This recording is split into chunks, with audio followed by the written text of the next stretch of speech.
Les vraies voix Sud Radio, 18h-20h, Philippe David. Bienvenue dans Les Vraies Voix sur Sud Radio jusqu'à 18h. On embrasse Cécile de Bénibus qui est absente aujourd'hui et qu'on espère bien évidemment retrouver demain. Tiens, c'est le moment, avant de faire le teasing, de jouer avec Sud Radio pour gagner votre enceinte Bluetooth The OnePlus du fabricant américain Klipsch. Sous son look vintage en bois et métal se cachent des haut-parleurs puissants pour recréer l'ambiance d'un concert live à la maison.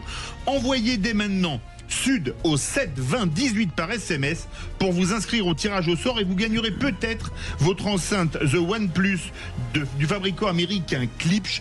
C'est tout de suite, envoyé Sud par SMS au 7 20 18. Nos vraies voix du jour, Philippe Bilger, président de l'Institut de la Parole, bonsoir. J'ai très mal à l'œil. C'est les règlements de compte entre vraies voix pendant le flash. Il y a un futur candidat à la présidentielle qui jette des stylos. Bah vous devriez me remercier de vous avoir fait cette honneur. C'est un cadeau, Philippe. Et vous l'avez entendu, Jean-Michel Fauvergue, ancien député, ancien patron du RAID et auteur de Ni capitulation, ni résignation, osons le courage, publié chez Fayard. Bonsoir. Bonsoir Philippe. Bonsoir l'autre Philippe. Blessé. Au menu des vraies voix, la France a signé une lettre d'intention pour 100 rafales à l'Ukraine. Et on vous pose cette question. Vente d'armes françaises à l'Ukraine, est-ce un message pour la Russie? Vous dites non à 51%. Vous voulez réagir, le 0826 300 300. Alors moi, je crois que c'est un message à la Russie, mais je crois aussi que la Russie n'en tiendra absolument pas compte. La question du soir, croyez-vous à un affrontement Mélenchon-Bardella au second tour de la présidentielle de 2027? Eh bien, pour le moment, vous dites non à 65%. Vous voulez réagir, vous envoyez, puisqu'on a un petit problème de standard, un SMS avec au 7 20 18, mais non pas avec Sud, mais avec VV. VV comme vraie voix, si vous voulez réagir, et on vous rappelle bien évidemment. Et pour le moment, donc vous dites non à 65%. Moi, je crois que c'est tout à fait possible, parce que je pense que le bloc central aura plus d'un candidat, et à plus d'un candidat, il serait très probablement éliminé du second tour. Allez, c'est parti pour le grand débat. Les vraies voix Sud Radio. Ah, il y a un jingle. Non, la France a signé un pré-contrat, on va dire ça comme ça, de vente de 100 rafales à l'Ukraine. Et on vous pose cette question, vente d'armes françaises à l'Ukraine, est-ce un message pour la Russie? Eh bien, vous dites non à 51%. Nous avons le plaisir avec nous d'avoir le général Bruno Clermont, général de brigade aérienne, ancien pilote de chasse, et général de corps aérien, et consultant en défense. Bonsoir, mon général. Bonsoir. Alors, ce contrat 100 rafales, est-ce que c'est un contrat historique? Est-ce que c'est un contrat qui peut faire balancer la guerre en Ukraine? Vous qui êtes le spécialiste en défense, qu'est-ce que vous en pensez? Alors d'abord, ce contrat n'est pas un contrat. C'est pas un contrat, exactement. C'est une lettre d'intention. C'est une lettre d'intention, exactement. Voilà. Donc on est vraiment très, très, très en amont d'un contrat. C'est deux partenaires, deux pays qui se disent écoutez, moi, le Rafale m'intéresse, faites-moi une offre pour le Rafale, et les deux pays se mettent d'accord et il y aura plus tard un contrat. Donc 100 Rafales, c'est quand même un chiffre énorme. J'ai eu aucun lettre d'intention ni contrat de 100 Rafales jusqu'à présent. Le principal contrat qu'a signé Dassault Aviation, c'est un contrat de 80 Rafales avec les Émirats Arabes Unis. Alors si cette lettre d'intention se transforme en contrat, c'est effectivement le contrat du siècle. Philippe Bilger. Alors, comme l'a rappelé le général, ça n'est pas évidemment un contrat, c'est une lettre. J'ai cru comprendre que, en réalité, cette lettre d'intention aura beaucoup de mal à se concrétiser parce qu'en réalité, elle posera d'énormes problèmes de financement. Mais j'y vois donc plutôt qu'un contrat à venir, une sorte de manifestation psychologique de la volonté de la France de continuer à aider l'Ukraine. Et bien sûr, je ne suis pas persuadé, je crois même le contraire, que comme vous l'avez très bien dit, ça ne risque pas d'intimider la Russie. Mais sur le plan psychologique, j'y vois tout de même un effort qu'il faut saluer. Général Bruno Clermont. Alors, vous avez raison, sur le premier point, ça va pas impressionner la Russie, parce qu'en fait, il est bien précisé dans les discussions entre l'Ukraine et la France que c'est un objectif entre 5 et 10 ans. Oui. Donc ces Rafales, s'ils arrivent un jour en Ukraine, c'est pas avant 5 ans. Donc ça va pas changer la bataille, le cours de la bataille actuelle.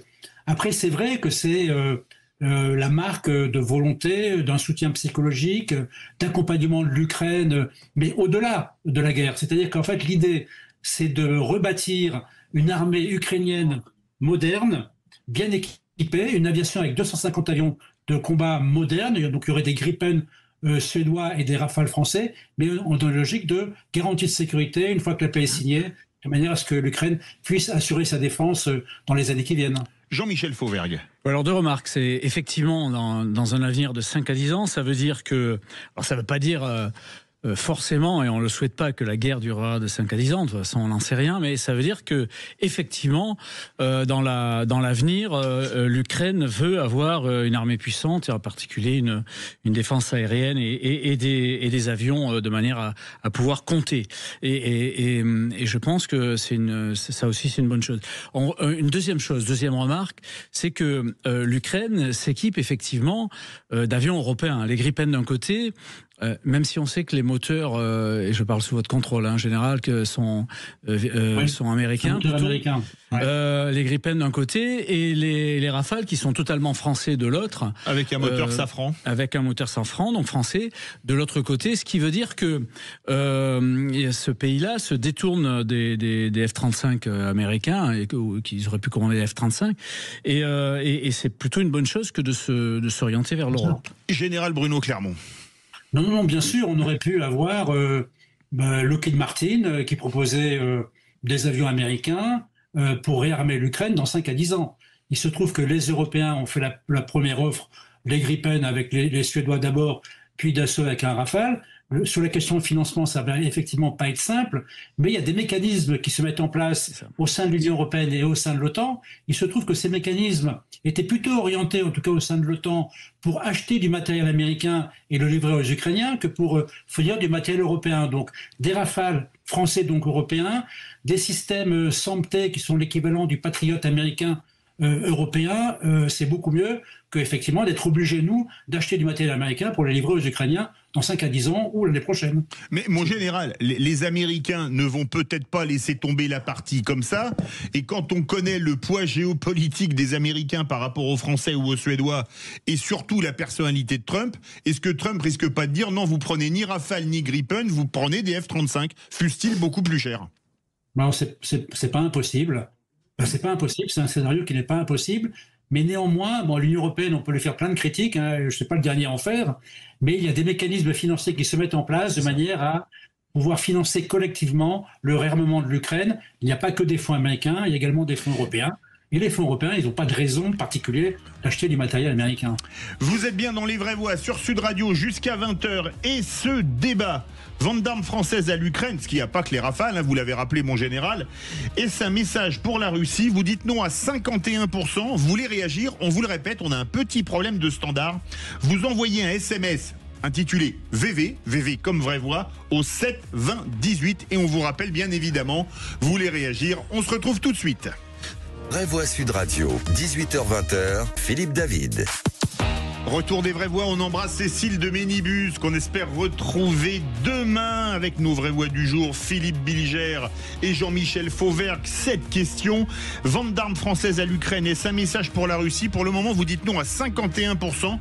Vous voulez réagir, vous envoyez un SMS au 72018, un SMS où il sera écrit VV.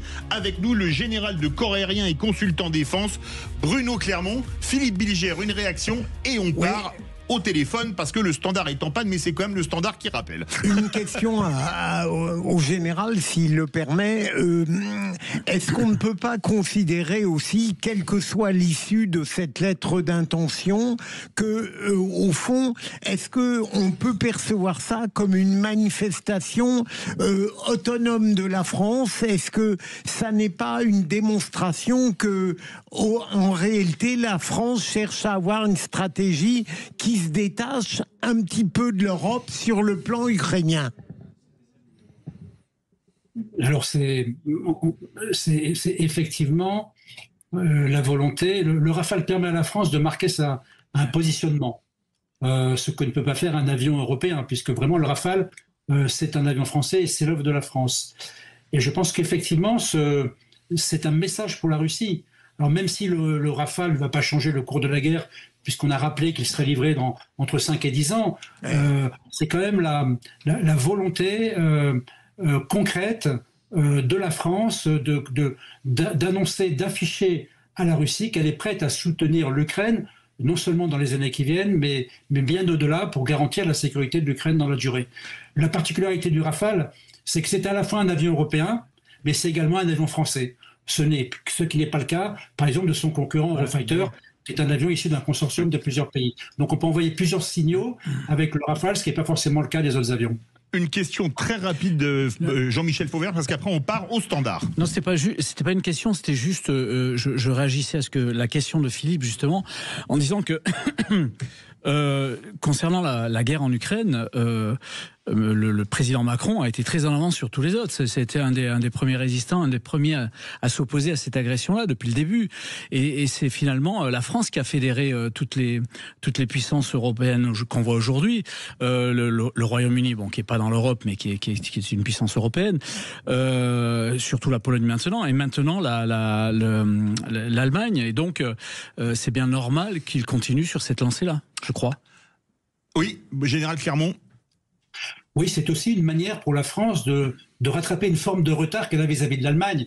Parce que l'Allemagne a quand même donné beaucoup plus d'argent et d'armement à l'Ukraine que la France. Et là, même si c'est un horizon à 5 à 10 ans, on se positionne comme un partenaire majeur de l'Ukraine. Allez, on part au 7-20-18. Nous avons Bruno qui est avec nous. Bonsoir Bruno. Bonsoir Philippe. Est-ce que pour vous, c'est un message à la Russie ? Alors, c'est un message à la Russie, c'est un message à l'Europe, c'est un message aux États-Unis et c'est aussi un message à la France. Je pense que ça s'adresse un peu à tout le monde puisque la situation est globale. Donc, vis-à-vis de la Russie, je crois que c'est pas un message qui peut lui dire demain c'est fini, tu as perdu la guerre, mais c'est se dire ce qu'ils annonçaient comme victoire totale ou objectif, c'était de neutraliser l'Ukraine et d'en faire finalement la Biélorussie. Or, on donne les moyens dans le long terme à l'Ukraine d'avoir sa propre politique de défense avec des vrais alliés. Et donc, l'Ukraine n'est pas seule. Donc ça, on inscrit même dans la durée. Vous voyez, c'est pas simplement la bataille d'une journée, d'une semaine, d'un mois ou d'une année. C'est de se dire, dans la durée, maintenant, il est établi que l'Ukraine, en tant que pays indépendant, peut choisir ses alliances. Et en nous, une d'ailleurs, avec la France. Et la France qui, au début, s'interrogeait sur l'envoi potentiellement de autre chose que des casques, comme beaucoup de pays. Là, on voit qu'on a dépassé, je dirais, toutes ces petites peurs. On arme réellement l'Ukraine pour qu'elle ait les moyens de sa défense de manière prolongée et sur du long terme. Donc ça, c'est un premier message, en effet, à la Russie, lui dire que le projet initial de se dire je vais satelliser et rendre l'Ukraine aussi inoffensive, aussi sous mes ordres que peut l'être la Biélorussie, ça c'est fini. Et vis-à-vis des États-Unis, je crois que l'autre message, c'est que Trump se croit très malin en disant moi j'ai les armes, je le stocke, très bien, venez me l'acheter, payez-vous, pays européens ces armes. En plus, je vais prendre 10% de commission au passage pour mon budget, donc armez-vous bien, ce n'est plus mon problème, je dis clairement, mais ça me fait du grain à moudre. Là, clairement, on lui démontre par l'exemple que de laisser tomber l'Europe, c'est un mauvais calcul, puisque pendant des décennies et des décennies, certes, les États-Unis ont eu des budgets militaires en Europe, mais ils en ont bénéficié. Je crois que le général en présence pourrait évoquer l'avion Starfighter, le F-104, qui dans les années 60 était un avion pourri, en tout cas pas du tout. On le surnommait The Widowmaker dans l'OTAN, le faiseur de veuves, vu le nombre d'accidents pour leurs pilotes. Exactement. La moitié des avions livrés à l'Allemagne dans les années 60 et 70 est tombée. Il n'y a pas eu une guerre en Allemagne dans ces eaux-là, tellement pour vous dire que cet avion n'était pas adapté. Et que par exemple, le Mirage était 10 fois meilleur. Et d'ailleurs, les forces israéliennes qui pouvaient acheter leurs armes librement ont acheté des Mirages, ont acheté des Phantoms, n'ont pas acheté des Starfighter. Donc, là, quelque part, on dit aussi un message à Trump. Laisse-nous bien tomber et t'inquiète pas qu'on va nous prendre la décision de s'armer. Et l'armement de l'Europe passe par une industrie puissante. Et là, on en fait la démonstration. Alors, quelque Bruno, c'est vraiment une alliance. On va faire réagir le général Clermont. Qu'est-ce que vous voulez répondre à Bruno pour ce commentaire qu'on va qualifier, et c'est vrai, d'étayer? Écoutez, moi je mets 20 sur 20 à Bruno. C'est bien, il va être content, il a une mention très bien. En réalité, il vient de rappeler que heureusement que l'aviation de combat de l'Ukraine de demain sera des avions européens qui est le Gripen, mais s'il y a des composants américains, c'est un avion européen, et le Rafale, et pas des avions américains. Or, ça aurait pu être, effectivement, Trump aurait pu imposer des avions américains. Je ne pense pas qu'il le fera, mais ça veut dire quand même que s'il ne le fait pas, c'est les Européens qui vont devoir payer. Hein. Il ne faut pas s'imaginer que les Américains vont payer pour acheter du matériel européen, alors que l'inverse est quasiment devenu systématique. C'est vrai. Merci beaucoup, Général Bruno Clermont, général de corps aérien et consultant en défense. Toujours un plaisir de vous avoir avec nous dans Les Vraies Voix sur Sud Radio. Tout de suite, on n'y croit pas. Et vous allez voir, on n'y croit pas pour de bon. Les Vraies Voix Sud Radio, on n'y croit pas. Et bonsoir François-Louis Bonsoir Brando. Philippe David. Un artisan d'eau dit a vu ses comptes fermés par sa banque à cause, accrochez-vous bien, d'un homonyme. On n'y croit pas Philippe, on n'y croit pas. En Haute-Vienne, un maçon s'est retrouvé en liquidation judiciaire par erreur. Jérôme Auvray, c'est son nom, a retrouvé ses comptes bloqués simplement parce que la justice l'a confondu avec un autre artisan du même nom, cette fois-ci à Nevers, donc rien à voir avec la Haute-Vienne. Même métier, même patronyme, mais pas la même vie. Résultat, des semaines à prouver que Jérôme donc n'était pas le mauvais Jérôme, un SIRET à récupérer et des fournisseurs méfiants. Une histoire incroyable, me direz-vous, mais bien vraie, qui coûte très cher. D'ailleurs, on a Jérôme qui est avec nous. Bonsoir Jérôme. Bonsoir. Oui, bonsoir. Vous êtes maçon donc en Haute-Vienne. C'est une histoire complètement aberrante. Ah oui. C'est improbable, quoi. Ouais, ça vous tombe dessus. Qu'est-ce que ça vous provoque quand vous apprenez qu'au final votre société ne peut plus fonctionner alors que ce n'est pas vous qui êtes concerné? Mais c'est choquant, quoi. Ben c'est clair. Je comprends pas ce qui m'arrive au départ. Le temps que je comprenne, j'ai pris contact avec mon comptable qui a fait le nécessaire et puis ça a pas marché. Jean-Michel Fauvergue veut réagir. Est-ce qu'il y a des recours? Oui. Est-ce que vous avez eu un recours là-dessus pour aller très vite ou non? Visiblement non, hein. Jérôme Auvray. Oui. Non. Ben là maintenant, c'est parti en procédure. Oh, putain, et j'ai pris un avocat et puis voilà. Folie, hein. Philippe Bilger. Non, j'allais préciser cette excellente question de Jean-Michel Fauvergue. Est-ce que c'est dramatique, non seulement ce qui s'est passé, mais je crois savoir que pour régulariser ces choses-là, c'est l'enfer. Et vous êtes impliqué dans une procédure à l'heure actuelle. Oui. Mais oui, depuis combien de temps? Depuis combien de temps? Depuis mi-juillet. Mais vous avez été, votre SIRET, par exemple, a été radié au tribunal de commerce? Au Bodac, oui. Au Bodac, Ouais. donc via le tribunal de commerce. Mais vous pouvez pas dire, bah, écoutez, il y a une grosse erreur, on annule tout et on relance, on annule, ça marche pas? Il faudrait que ce soit le greffe qui a fait la bêtise qui répare, quoi. Et le greffe réagit pas, nonobstant le fait que vous ayez pris un avocat? Ouais, Non, ils répondent même pas. Non, mais c'est hallucinant. C'est quel tribunal? La Haute-Vienne. Là, c'est quoi? C'est Limoges. C'est Limoges. Limoges? Non, c'est le tribunal des commerces de Nevers. Ah, de Nevers. Nevers. De Nevers. Ok. Oui. Franchement, quel dommage qu'il n'y ait plus la botte de Nevers. Ah oui, mais effectivement. Mais c'est invraisemblable. Vous Ça avez donne appelé presque quelqu'un. envie d'écrire. Ah, mais vous avez appelé votre député, par exemple, pour voir s'il pourrait pas mettre un peu la pression, etc. Parce que c'est pas inutile, hein, Jean-Michel Non, Fauvergue, non, ça sert qui a à ça, été les députés, député, bien oui, sûr. et Jean-François Louis. Non, ce que je voulais préciser, c'est qu'il me semble que vous continuez quand même votre activité à l'heure actuelle, si je me trompe pas. Donc ça vous permet quand même de continuer les chantiers que vous aviez commencés. Oui, je continue quand même. Heureusement. Et avec vos fournisseurs, comment ça se passe? Parce que si on clôture vos comptes, pour les payer, c'est un peu compliqué, hein. Mais je les paye à chaque fois que je vais chercher des matériaux. Donc pour les petits chantiers, ça peut le faire, mais pour les gros chantiers, ça va être plus compliqué. Ah oui, c'est dingue. C'est dingue. Bah écoutez. Vous avez une échéance là? On vous a donné une échéance? Quand est-ce que ça va? Non, pas du tout. Mais une échéance de. Quand est-ce que ça va se régler cette affaire-là? Votre avocat dit quoi? Il y en a au moins pour un an et demi de Oh là procédure. là, c'est possible ça. Heureusement qu'on a eu le choc de simplification. Jérôme, appelez votre député. Non, c'est pas inutile. C'est pas inutile parce que lui, il peut mettre la pression et il consulte toutes les fins de semaine dans sa permanence. Et c'est franchement pas inutile. Jean-Michel Fauvergue, ancien député, est d'accord. C'est un des rôles des députés. C'est un des rôles des députés, donc n'hésitez pas. Et surtout, tenez-nous au courant, comme on a Bien votre sûr. numéro de téléphone. Vous avez tout notre soutien, Jérôme. Bon courage. Bon courage. Jérôme. Merci. Dingue. Tout de suite, le tour de table de l'actualité. Philippe Bilger. Je vais trouver que Samuel Etienne aurait mieux fait de se taire. Jean-Michel Fauvergue. Moi, je vais parler de la nouvelle loi qui est proposée sur l'immigration par le Royaume-Uni. Et le mien, ce sera Glucksmann, Cazeneuve, Glucksmann, Hollande, tiercé perdant. Restez bien avec nous, on les vraies voix. Sud Radio. Parlons vrai. Parlons vrai. Sud Radio. Parlons vrai. Sud Radio. Parlons vrai. Les vraies voix Sud Radio. 18h-20h, Philippe David. Mal à l'œil. Retour des vraies voix avec Philippe Bilger. Et Jean-Michel Fauvert, Philippe Bilger qui fait un peu de cinéma comme un footballeur italien légèrement bousculé. J'ai mal à l'œil. J'ai pris un stylo dans l'œil. Ça vous apprendra à écouter quand on vous C'est parle. des violences policières. Allez, c'est l'heure du tour de table de l'actualité. Mais maniez-vous le tronc, on va bientôt se mettre à table. Philippe Bilger, vous m'indignez. Vous voulez que je vous éclate? On ne résout pas les problèmes par la violence. Mais vous êtes un trouillard. Philippe Bilger est au taquet. Ce ne sont pas des cons, ce sont des délirants. C'est beaucoup plus grave. Le tour de table. De l'actualité. Et Jean-Michel Fauvert voulait parler de lutte contre l'immigration version britannique.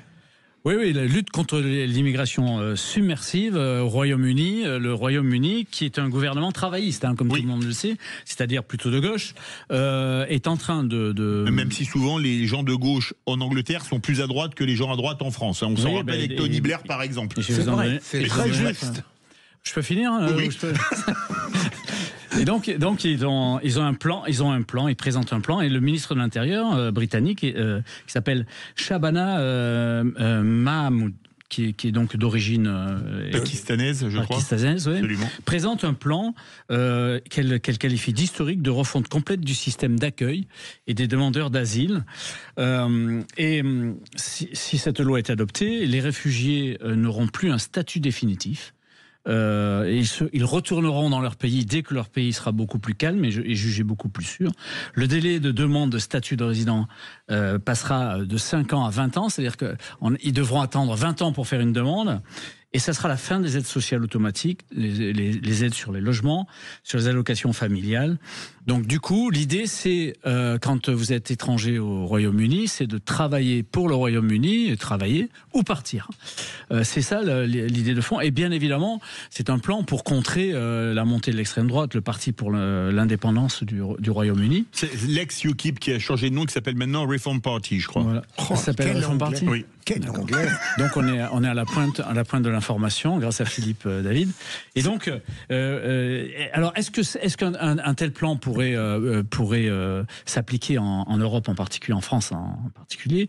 En fait, en réalité, ça s'applique déjà au Danemark. Mais le Danemark a des clauses d'exemption en matière d'immigration et de politique d'asile-immigration qu'ils ont traité et qu'ils ont négocié lors du traité de Maastricht et du traité de Lisbonne. Donc le Danemark fait à peu près la même chose. Par contre, dans les autres pays européens, on est loin de ça pour l'instant. Sauf que le pacte asile-immigration qui a été voté dernièrement et qui doit se mettre en place en 2026 va commencer à se mettre en place avant la fin de cette année-là, et ça va durcir aussi les conditions d'accueil, en particulier des demandeurs d'asile. Et c'est pas une mauvaise chose, parce que faut savoir par exemple qu'en France, il y a 140 000 demandes d'asile en France par an. Et sur ces 140 000 demandes d'asile en France par an, vous avez à peu près 20% qui sont acceptées. Oui. Mais le reste en France, reste sur le territoire, ce qui fait que la demande d'asile en France et dans les autres pays, c'est la plus grande filière d'immigration clandestine. Absolument. Philippe Bilger. C'est une excellente initiative, je trouve, qui devrait être généralisée. Vous l'avez dit, c'est très souvent ces ministres, en quelque sorte d'origine étrangère, qui sont beaucoup plus conscients que les autochtones du fait que les défis qui sont lancés par l'immigration sont scandaleux. Et je suis à fond pour. Mais moi aussi, je dois dire que la politique britannique change complètement, parce que pendant des années, ils ont quand même voulu beaucoup d'immigration pour avoir de la main-d'œuvre vraiment pas chère. C'était le principe notamment des années Thatcher, par exemple, ou même des années qui ont suivi avec John Major, Tony Blair, etc. Et c'est un renversement complet de situation suite à la montée, comme vous le disiez, de l'ancien parti qui était pro-Brexit avant tout, qui s'appelait UKIP à l'époque, et qui aujourd'hui, comme là-bas c'est un scrutin majoritaire à un tour, explose les scores dans les sondages en cas d'élection anticipée, parce que là-bas c'est directement des élections législatives, comme il n'y a pas de président mais un roi. Oui, et puis vous avez eu aussi des manifestations monstres qui ont eu lieu à Londres ces derniers temps. Bien sûr. Et ça frappe l'opinion publique, et il faut réagir là-dessus, bien évidemment. Bon, moi, c'est bon pour le son de Philippe Bilger? Ça arrive dans quelques instants, ne bougez pas. Quelques instants. Moi, je vais faire un tour de table très court. Alors, hier à Pontoise, les leaders de la gauche, on va dire social-démocrate, se sont réunis, c'est-à-dire, on va prendre les trois principaux, Bernard Cazeneuve, je fais par ordre alphabétique, Raphaël Glucksmann et François Hollande. Moi, je dis que c'est un tiercé perdant parce que la social-démocratie en France, ça ne représente plus rien. Parce que je pense pas qu'Emmanuel Macron était social-démocrate, je dirais qu'il était plutôt de gauche au niveau sociétal, mais de droite au niveau économique, plutôt, non mais c'est vrai, c'est plutôt ça, plutôt que social-démocrate. Et moi je pense qu'un candidat issu de ces trois candidats ferait au mieux 8% dans une éventuelle présidentielle. Je sais pas ce que vous en pensez, Philippe Bilger. C'est pour ça que j'ai dit tiercé perdant dans mon teasing. Oui, mais justement, pour une fois, je serais en désaccord avec vous, parce que bien sûr, je comprends que vous ne soyez pas de gauche, mais dans l'espace de la gauche et de l'extrême gauche, j'aurais préféré que vous adressiez un salut presque amical à cette social-démocratie avec ces trois personnalités qui sont heureusement... mais ils sont totalement respectables, je n'ai pas dit le contraire. Oui, bien plus salubres que LFI. Mais évidemment. Vous comprenez, donc j'aurais attendu de votre part un peu de nuance. Oui, mais là, je fais pas du social, je fais de la prévision électorale. Jean-Michel Fauvergue, très court pour que Philippe Bilger fasse son tour de table. Oui, sur le trio. Moi, je crois qu'il y a un personnage qui plombe le trio, c'est François Hollande, parce qu'il est parti, il est revenu. Voilà. Mais Glucksmann, en ce moment, il est plutôt pas mal dans les sondages. Donc il faut faire 14 à peu près. Donc il faut faire attention. Mais je pense que c'est surévalué en cas de présidentielle. Oui, mais il y a un rejet quand même pour l'instant de LFI. Il faut toujours faire attention à Mélenchon sur les présidentielles. Bien sûr. Où il monte toujours assez bon. Mais tout ça pour vous dire, et pour ramener au sujet que moi j'ai traité, c'est que la problématique de la social-démocratie en France, c'est qu'on n'est pas dans la social-démocratie suédoise ou allemande ou même britannique. Ou au Danemark, par exemple. C'est-à-dire qu'elle ne se préoccupe pas ni de l'immigration, ni trop des problèmes de sécurité, et pas plus des problèmes de la justice, qui sont des problèmes importants aujourd'hui. Il n'y a pas de justice aujourd'hui en France. Alors, il y en a certains qui non seulement m'envoient des choses dans l'œil, mais me prennent mon temps de parole. Alors justement, c'est à vous, Philippe Bilger. Vous voulez parler de Samuel Etienne, mais vous permettez qu'on écoute ce qu'il a dit? Ah ben oui. Eh bien, c'est parti. Pourquoi Merci pas. à Maxime. Le Rassemblement national est un parti d'extrême droite pour plein de raisons. D'abord parce que historiquement c'est un parti qui a été fondé par des néo-nazis, par des collabos. Pour comprendre un mouvement politique, il faut revenir à ses racines et à son histoire. Le Rassemblement national est, comme le Front national, un parti qui met la préférence nationale et le rejet de la différence de l'autre, qui met cette notion-là au cœur de son programme. Le seul gros parti en France qui met au cœur de son programme la question de l'immigration. Pour toutes ces raisons, on pourrait passer un live entier, le Rassemblement national est, à mes yeux, un parti d'extrême droite. Philippe Bilger. Alors, très vite, d'abord, c'est un présentateur d'une télévision publique FR3. Certes, il n'a pas fait ces déclarations absurdes dans ce cadre, mais tout de même, qualifier le Rassemblement national d'extrême droite, de national-populiste et d'identitaire sans aller plus loin dans l'analyse, c'est assez scandaleux. Et lorsqu'il met en cause le fait que le Rassemblement national parle d'immigration et même de préférence nationale, eh bien... lorsqu'on sait qu'une multitude de Français ont les mêmes angoisses, je trouve qu'il aurait dû être beaucoup plus prudent. Et j'ajoute, alors qu'il y a des analyses du Rassemblement national, Jean-Yves Camus, par exemple, qui ne l'appelle pas d'extrême droite, qui trouve que cette définition est absurde, qui est Samuel Etienne pour oser proférer de tels propos aussi légers et aussi désinvoltes? Jean-Michel Fauvergue, en 1 minute. Moi, je suis sidéré par ce type d'analyse et d'essentialisation d'un certain nombre de partis. Voilà. Là, on est dans une analyse du passé. Visiblement, elle a plus fait écho. Je rappellerai quand même que sur la marche pour l'antisémitisme, vous aviez, il y a un peu plus d'un an de ça, oui, un peu plus de 2 ans même. Presque 2 ans, ouais. Le Rassemblement national était là. Donc quand vous ôtez la partie antisémitisme d'un mouvement d'extrême droite, vous lui ôtez une partie de son cœur de chauve, quoi.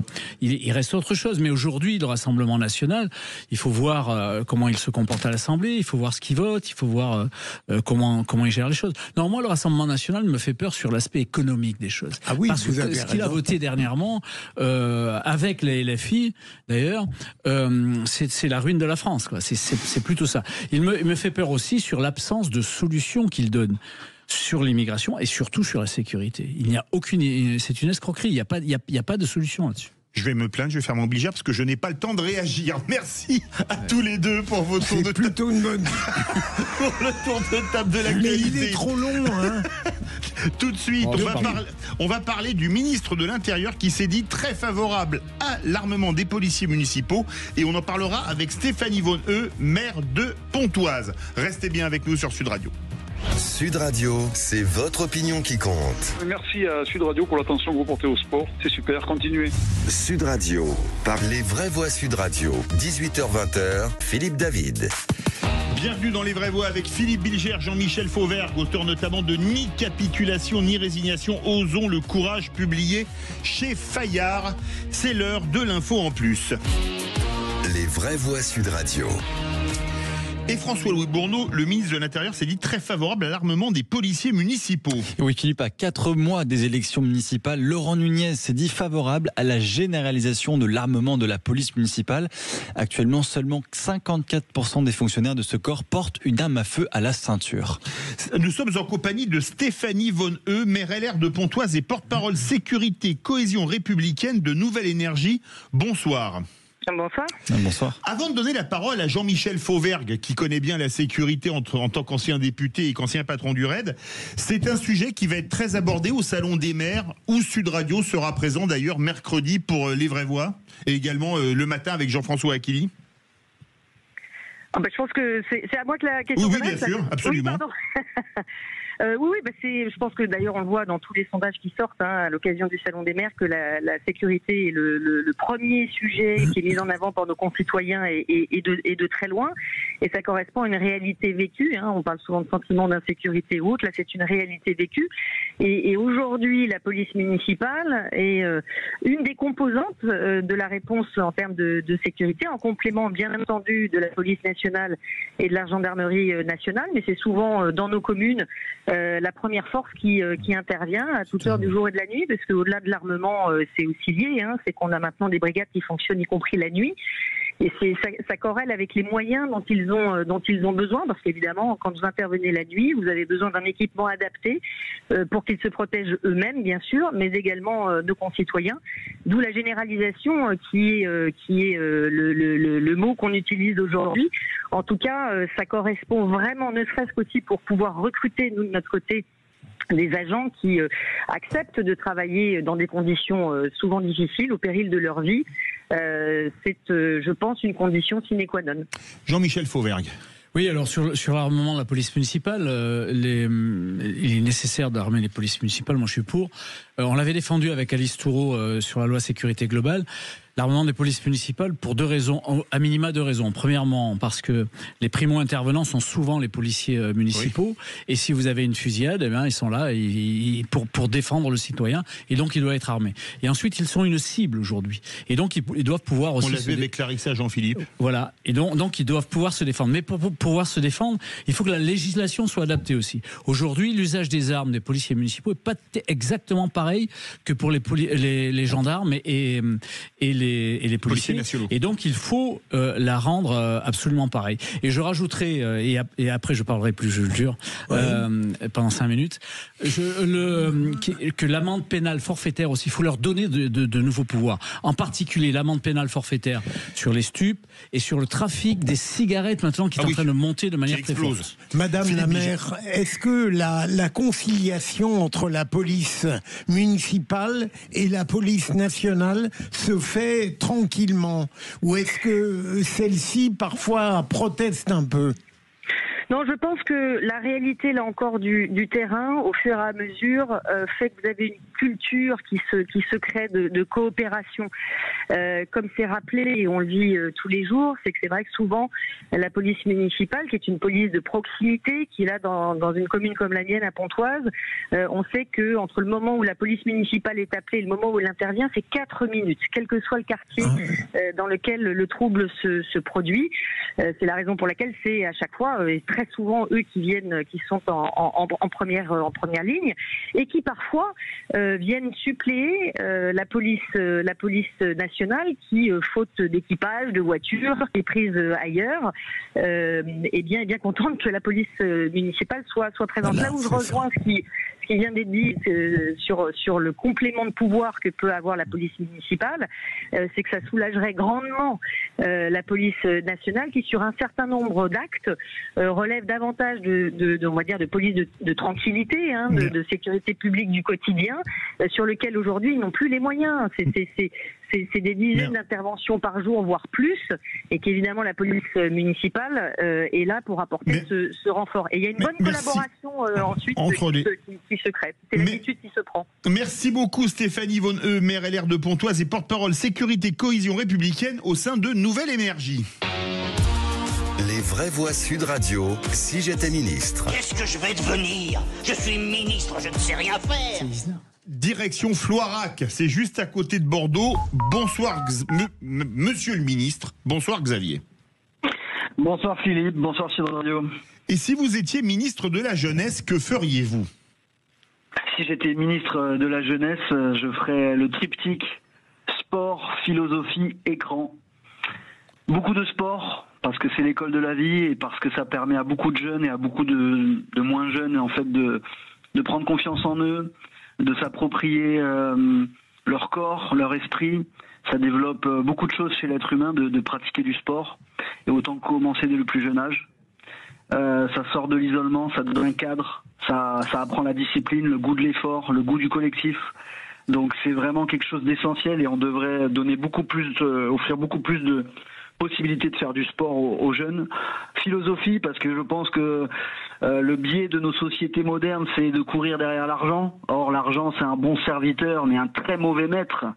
On donne malheureusement comme idole à nos jeunes des gens qui courent derrière l'argent et qui ont juste comme gagné de l'argent. Mais c'est pas le but de la vie. Le but de la vie, c'est d'être heureux, d'être construit, de construire l'avenir. Et enfin, les écrans. Les écrans, il faut les éliminer au maximum de nos vies. On se rend compte maintenant petit à petit de la gravité, de la dangerosité, de la toxicité de l'utilisation des écrans sur les jeunes et les moins jeunes. Mais chez nos jeunes, il faut faire, je pense, aller comme en Chine. Moi, je suis prêt à aller jusque-là. Limiter l'exposition aux écrans, aux écrans d'ordinateur, aux écrans de téléphone, pour que les gens reprennent goût et reprennent contact avec le réel. Eh bien, écoutez, moi, je dis bravo, parce qu'on n'a plus le temps de réagir, mais bravo à monsieur le ministre, qui pourrait être nommé, parce que je pense que limiter notamment les écrans, la philosophie et le sport, ce sont de très bonnes choses. Merci beaucoup, monsieur le ministre Xavier de Floirac. Allez, tout de suite, on retrouve Thomas Binet. Vous investissez en bourse ou vous avez envie d'investir? Écoutez bien ça, les incontournables de la bourse. Saxo Bank, l'expert de la bourse en ligne, présente Sud Radio, les incontournables de la bourse. Thomas Binet. Nous nous retrouvons comme tous les lundis soirs avec notre consultant Fabien Keriel, directeur général de Saxo Bank, justement pour parler bourse et marché financier.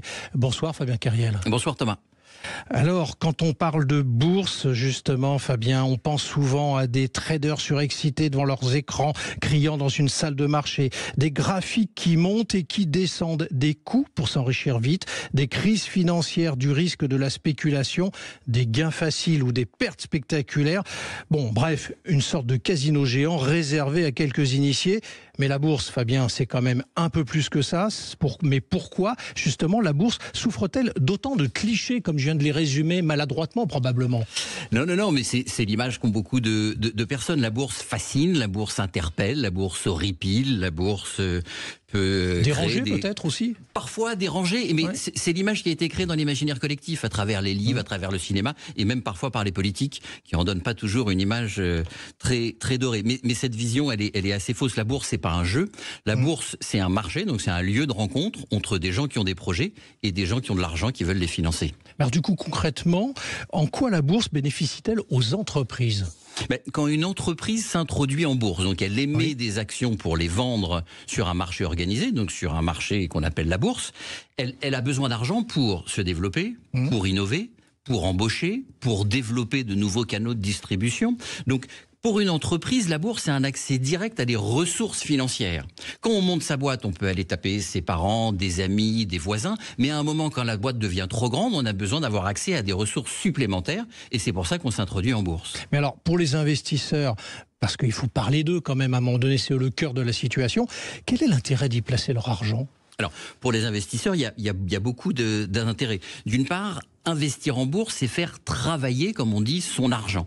C'est de l'argent qui ne dort pas, qui n'est pas improductif, ce qui est un peu le thème du moment. C'est chercher à faire travailler son argent pour avoir un rendement supplémentaire, puisqu'on prend un risque supplémentaire en investissant dans une entreprise. Alors, rappelons quand même que tout investissement comporte des risques, et notamment investir en bourse peut faire perdre de la valeur, on peut perdre une partie de son capital, voire si l'entreprise fait complètement faillite, on peut perdre beaucoup d'argent. Mais sur le long terme, les actions ont historiquement offert de meilleurs rendements que les livrets ou que les obligations. Et grâce à des dispositifs comme le PEA, on peut en plus avoir un avantage fiscal, un cadre avantageux pour investir dans les sociétés. Alors on a parlé des entreprises, on a parlé des particuliers, on va parler d'un troisième acteur, c'est l'État. Est-ce qu'il trouve, l'État, son compte dans cette histoire ? Bien sûr. Qu'est-ce que c'est une bourse ? C'est un moyen de financer l'économie. Et un pays où l'économie est financée, où les entreprises ont accès aux ressources financières, peuvent se développer, peuvent embaucher, peuvent payer des salaires, peuvent augmenter les personnes, c'est bon pour la société, c'est bon pour l'économie. En plus, quand on investit en bourse et si on gagne de l'argent, on est taxé, que ce soit la taxe sur les transactions financières, les taxes sur les plus-values. Donc l'État, il trouve largement son compte dans la grandeur du pays et dans des ressources supplémentaires. Donc si je reviens au début de notre échange, Fabien, finalement la bourse n'est pas un casino, mais plutôt un moteur économique. Exactement. La bourse, c'est le pont entre l'épargne et les projets économiques. C'est là que l'épargne, l'argent qui dort devient productif. On finance l'économie réelle en l'investissant dans les entreprises, on investit dans la durée pour le bien-être des entreprises. Les entreprises se développent avec des ressources financières supplémentaires. Les investisseurs ont un rendement supérieur parce qu'ils investissent dans ces entreprises-là. La société s'en porte mieux.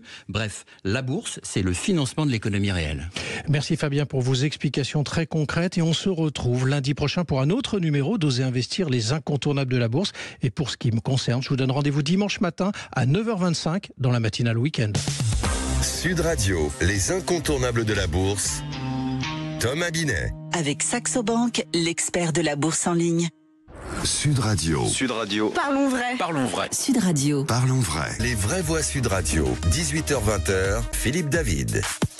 Bienvenue dans Les Vraies Voix avec bien évidemment Philippe Billiger, comme tous les lundis. Ça va Philippe ? Je pensais qu'on avait des héros. Nous avons un héros avec nous, Jean-Michel Fauvergue, ancien député, ancien patron du RAID, auteur de ce livre, Ni capitulation, ni résignation, osons le courage, publié chez Fayard, ça va ? Oui, ça va très bien. Ouais. Après votre règlement de compte avec Billiger, tout va bien. C'est vrai qu'il a été un héros, il faut le reconnaître, sans ironie. Sans ironie, sans ironie. Mais depuis, c'est drôle. Il essaye de créer de la guerre par des moyens artificiels. C'est logique, il se met à votre niveau. Dans quelques instants, le coup de gueule, mais c'est le moment de jouer avec Sud Radio pour gagner votre enceinte Bluetooth The One Plus du fabricant américain Klipsch. Sous son look vintage en bois et métal se cachent des haut-parleurs puissants pour recréer l'ambiance d'un concert live à la maison. Envoyez dès maintenant Sud au 7 20 18 par SMS pour vous inscrire au tirage au sort et vous gagnerez peut-être votre enceinte Bluetooth The One Plus du fabricant américain Klipsch. C'est tout de suite un SMS marqué Sud au 7 20 18. Les vraies voix Sud Radio. Le coup de gueule de Philippe David.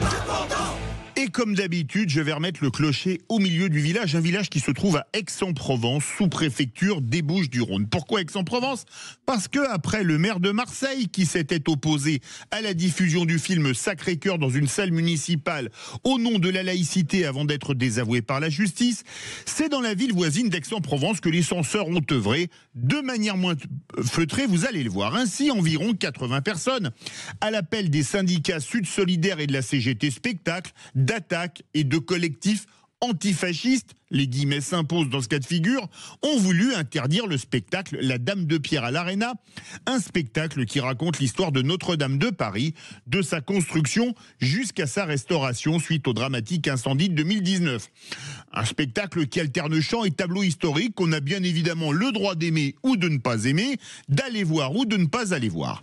Un spectacle en tournée dans toute la France et dont le succès ne se dément pas puisque, une première représentation étant complète dans la ville des Calissons, les organisateurs ont dû en faire une seconde 3 heures plus tard. Mais pourquoi ces appels au boycott et ces manifestations tentant de décourager les spectateurs à proximité du théâtre, obligeant les pouvoirs publics à envoyer 2 quarts de CRS à titre préventif? Parce que le spectacle est produit par une société de production de Pierre-Édouard Stérin et que le compositeur et le metteur en scène du spectacle ont officié, quelle horreur, au Puy du Fou. Mais voilà, pour la CGT Spectacle et Sud, la liberté d'expression s'arrête à l'extrême gauche et il faut boycotter le spectacle car, je cite, La Dame de Pierre est un numéro pseudo-historique prétendant raconter l'histoire derrière les légendes. Il suffit d'ailleurs de creuser pour sentir les relents réactionnaires du projet. Un projet qui serait du révisionnisme et de la réécriture du roman national et qui est bien sûr, sinon la fête ne serait pas complète, d'extrême droite. Inutile de dire que ces antifascistes hurleraient au fascisme si des gens de droite voulaient empêcher un spectacle de gauche. Churchill avait raison quand il disait que les fascistes de demain s'appelleront eux-mêmes antifascistes. Philippe Bilger. Alors je vous rejoins totalement, Philippe, je voulais en parler quand j'ai lu ça ce matin. C'est inimaginable, au moins la représentation a pu avoir lieu. Les représentations. Mais c'est inimaginable, on finit par s'habituer à cette scandaleuse censure imposée par des groupuscules, des associations. Moi, ça me met hors de moi. Je ne supporte plus. Vous avez raison, et d'ailleurs c'est un paragraphe que je développe dans mon livre. Je pense qu'un certain nombre de contre-pouvoirs des gens qui se sont octroyés des pouvoirs sont en train de régenter un certain nombre de choses et à un certain moment il va falloir que ça s'arrête. On marche sur la tête et on est en train d'inverser toutes les valeurs de notre Non mais on nous dirait qu'on doit envoyer les CRS parce que les gens veulent empêcher les gens d'aller au spectacle. On est chez les fous. Mais Philippe, c'est pas la première fois. Souvenez-vous de tous ces orateurs qui ont été interdits dans des universités, les conférenciers, etc. Et même des gens de gauche comme Sylviane Agacinski, la femme de Lionel Jospin. Mais il me semble même qu'il y a eu l'ancien président de la République, François Hollande, qui a été interdit. Oui, absolument. Donc c'est de la folie, c'est-à-dire qu'on est sur une culture que veulent un certain nombre de personnes très limitées qui voient les choses à leur manière. Il faut arriver à casser ça. Il faut oser le courage là-dessus aussi. Il faut oser le courage là-dessus. D'ailleurs, c'est le sous-titre de votre livre, Jean-Michel Fauvergue. Donc remarquable. Comment Allez, vous êtes bien dans Les Vraies Voix. Dans quelques instants, la question du jour. Croyez-vous à un affrontement Mélenchon-Bardella au second tour de la présidentielle de 2027 ? Eh bien, pour le moment, vous dites non à 59%. Vous voulez réagir ? Envoyez un SMS VV, ce coup-là, sauf si vous voulez jouer pour gagner une enceinte Bluetooth, au 7 20 18. Le numéro est identique, parce que je vous le rappelle, on a un petit problème de standard. On ne peut pas nous joindre, mais on peut vous rappeler. Restez bien avec nous dans Les Vraies Voix. Les Vraies Voix Sud Radio, 18h-20h, Philippe David. Retour des Vraies Voix avec Philippe Bilger et Jean-Michel Fauvergue. Et c'est l'heure de notre second débat. Selon plusieurs sondages, le président du RN et le leader des Insoumis pourraient s'affronter lors d'un second tour lors de la présidentielle de 2027. Et on vous pose cette question. Croyez-vous à un affrontement Mélenchon-Bardella au second tour de la présidentielle de 2027 ? Eh bien, vous dites non à 59%. Vous voulez réagir ? Un SMS marqué VV au 7 20 18. Et on vous rappelle, c'est parti. Les Vraies Voix Sud Radio. Philippe Bilger, est-ce que pour vous, ce second tour, il est plausible ? Certains sondages le disent. Je trouve que le second tour, que je ne souhaite évidemment pas, est pourtant très plausible. Parce que il il est évident, vous l'avez évoqué dans votre annonce du sujet, il est vraisemblable que pour 2027, le niveau de qualification au second tour sera relativement bas. Premier point. Ensuite... Vous permettez que je vous coupe?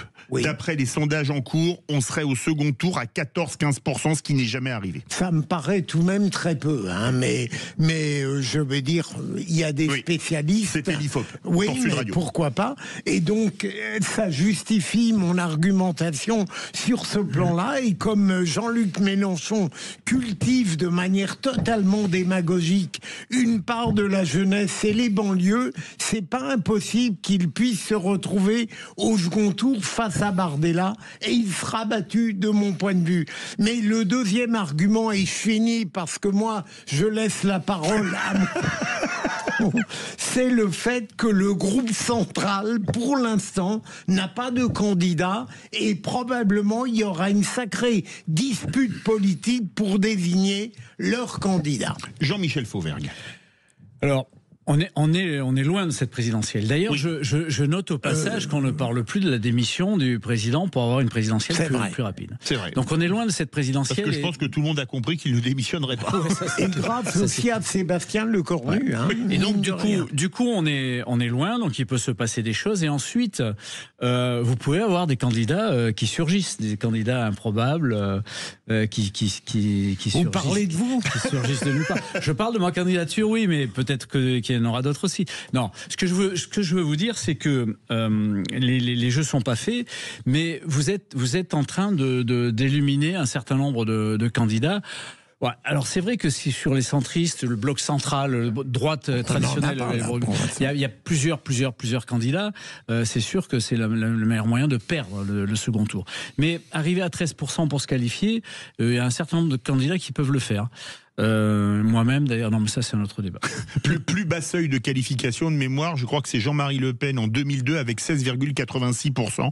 Jamais quelqu'un ne s'est qualifié. Et d'ailleurs Chirac n'était pas très haut. 19, un peu moins de 20%, voilà. 19 et quelques, 19,65 je crois, quelque chose comme ça. Et pour un président sortant, il n'y a jamais eu aussi faible au premier tour. Hein. Faut-il le rappeler? Je crois que l'hypothèse est très plausible. Alors attention, parce que sur la dernière législative, il y a eu beaucoup de votes. Il y a eu moins de... Donc les abstentionnistes vont peut-être jouer un rôle. Et puis surtout la présence quasiment certaine du RN au second tour gèle d'une certaine manière l'autre possibilité. Oui, il y a une place à prendre. Voilà. Ça réagit beaucoup en envoyant un SMS VV au 72018 direction Blagnac. Bonsoir Frédéric. Oui, bonsoir. Bonsoir tout le monde. Bonsoir David, bonsoir tout le monde. Est-ce que vous croyez à ce second tour? A priori oui, d'après ce que je lis sur l'écran.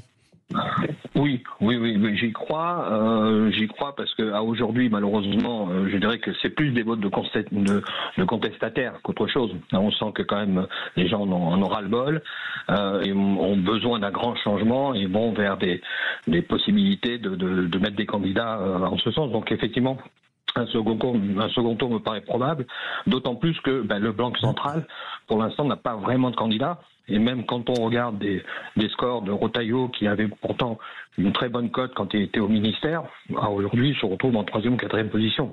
Il est dans les sondages entre point mort bas à 8, point mort haut à 12. Voilà. Voilà, pas terrible. Après, bon, qui se détache un peu, Édouard Philippe qui va un petit peu se détacher, mais est-ce qu'il aura la possibilité de rassembler, on ne sait pas. Mais aujourd'hui, si on prend les statistiques de personnes qui rassemblent en termes de pourcentage, effectivement, on se dirige vers ce second tour. Alors, vous voyez, vous êtes d'accord, vous êtes tous les deux d'accord, parce qu'on a un avis différent. Restez avec nous, Frédéric. C'est Samy de Mitry-Mory. Bonsoir, Samy. Bonsoir à tous. Bienvenue dans Les Vraies Voix. Et pour vous ne croyez pas à cette affiche de second tour, pourquoi? Alors moi, je crois pas pour Mélenchon. Hein, donc je pense pas que Mélenchon va arriver au deuxième tour, parce que d'abord les Français n'y croient plus. En fait, comme disait votre second invité, les Français ont besoin d'un changement. Et d'un changement, on va dire, je vais utiliser le mot un petit peu radical, on va dire. Là, on a vraiment besoin d'un coup de poing, d'un changement, mais voilà, qui fait que Parce que là, vu l'état de la France actuelle, vu les migrations, l'insécurité, etc. Et ça s'est d'ailleurs libéré, et ça s'est en plus libéralisé maintenant parce que on dit à tout le monde, on peut dire à tout le monde qu'on peut voter la droite, parce que la droite et le RN sont devenus en fait un parti comme les autres. C'est plus le parti anciennement FN. D'accord, mais vous croyez pas à ce second tour? Vous pensez que le RN serait au second tour, mais pas Mélenchon. Mais je vous pose une question, on va faire réagir les vrais voix qui veulent réagir. Vous voyez qui au deuxième tour? Je sais pas moi, Édouard Philippe, Gabriel Attal, François Hollande, je sais pas. Vous voyez qui face au... Moi, je pense que oui, ça peut être Monsieur Attal, ça peut être Monsieur De Villepin. Je ne sais pas s'il se présente éventuellement. Mais alors il est à 4% dans les sondages, hein, mais on est loin du premier tour. Bah, en tout cas, moi, j'y crois pas à Mélenchon. Je pense que ça sera plutôt le RN. Et puis bon, après, on verra que voilà, s'ils ont de chance. Samy, restez avec nous, on va faire réagir les vraies voix. Philippe Bilger. Évidemment, je continue à penser que Marine Le Pen ou Jordan Bardella sera au second tour.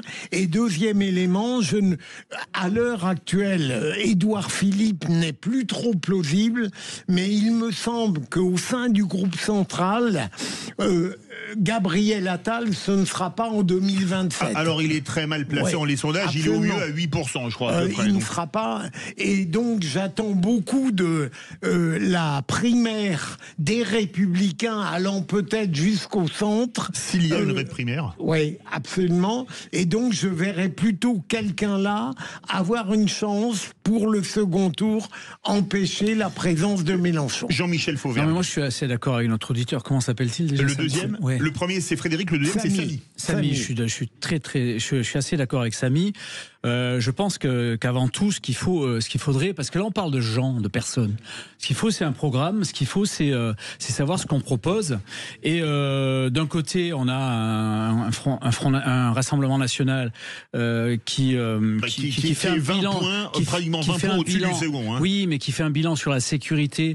Il a raison, un bilan sur la sécurité, sur l'immigration, mais qui propose peu de choses et des choses catastrophiques en matière économique. On l'a vu ce qu'ils ont voté là, catastrophique. Donc les gens ont peur du programme économique du Rassemblement national. On verra si ça tient de ce point de vue-là. Et de l'autre côté, on a dans le bloc centriste des gens qui ont des programmes économiques qui sont viables, mais qui ne parlent pas ou trop peu de sécurité, du problème de la justice qu'on a aujourd'hui et du problème de l'immigration et d'un certain nombre de contre-pouvoirs qui prennent le pouvoir aujourd'hui. C'est tout ce dont je parle d'ailleurs dans mon livre, qui est aussi un livre-programme, et c'est là-dessus qu'il faut travailler. On va reprendre nos deux auditeurs, 30 secondes chacun. Frédéric de Blagnac, qui vous verriez, vous, au second tour face à Marine Le Pen ou Jordan Bardella? Alors, tout va dépendre de ce qui va se passer prochainement, puisque Laurent Wauquiez, a priori, d'après ce que j'ai pu comprendre, accepterait une entrevue avec Éric Zemmour. D'accord. Oui, mais certains chez LR s'y opposent. Ouais. C'est les primaires. Oui, mais certains chez LR s'y opposent. Mais vous savez, entre s'y opposer et, je dirais, les sympathisants et après les gens au niveau des urnes, c'est deux choses différentes. C'est vrai. Marion Maréchal pousse un peu. Il n'y aura pas, de toute façon, je dirais, de confrontation et d'amélioration d'une droite ensemble avec le Rassemblement national, puisque c'est exclu de leur côté. Mais si toutefois il y a un rassemblement, je dirais, aussi bien du côté Zemmour, Wauquiez, Républicains, etc., peut-être que des candidats comme David Lisnard pourraient être l'homme qui pourrait venir éventuellement être comme candidat. Ah, vous y croyez? C'est une des probabilités possibles. Une des probabilités. Samy. Pour recentrer la droite. Oui. Pour recentrer la droite et le centre, et je dirais tous les électeurs parce que les électeurs qui votent Front National, enfin Rassemblement National, pour beaucoup sont des personnes qui ont quelque part c'est des votes de contestation. C'est pas vraiment des votes d'adoption, parce que si on regarde le programme, on va s'apercevoir qu'il y a certaines choses pour même les électeurs de droite qui ne sont pas du tout dans leur optique à eux. Notamment sur l'économie. Et d'ailleurs, voilà, dans l'économie. Et il faut éviter le programme de Mélenchon, parce que s'il fait comme son copain au Venezuela, l'inflation à 600% pour l'année prochaine, c'est familier. Alors, merci Frédéric. Samy, une question pour vous. François Hollande a dit qu'il était contre une primaire à gauche. Est-ce que vous pensez que ce serait la solution pour trouver le candidat à gauche? Non, je pense pas. Vous pensez pas? Moi, Moi, je verrais plutôt Bruno Retailleau, RN, honnêtement. Au second tour. Ouais, c'est ça. D'accord, et une primaire à gauche sauverait rien. Philippe Bilger, il nous reste 45 secondes chacun. Alors j'aimerais beaucoup le pronostic de Samy, bien sûr. Ce que je crains un petit peu, j'espère que Bruno Retailleau évidemment pourra surmonter le handicap de n'être plus ministre et donc de perdre en visibilité, mais rien n'est impossible. Mot de la fin, Jean-Michel Fauvergue. Le mot de la fin, il va falloir attendre parce que c'est loin et rien c'est pas si loin, Jean-Michel. Mais rien n'interdit de penser que surgiront d'autres candidats. Merci beaucoup à Frédéric de Blagnac et Samy de Mitry-Mory d'être passés dans Les Vraies Voix, et on va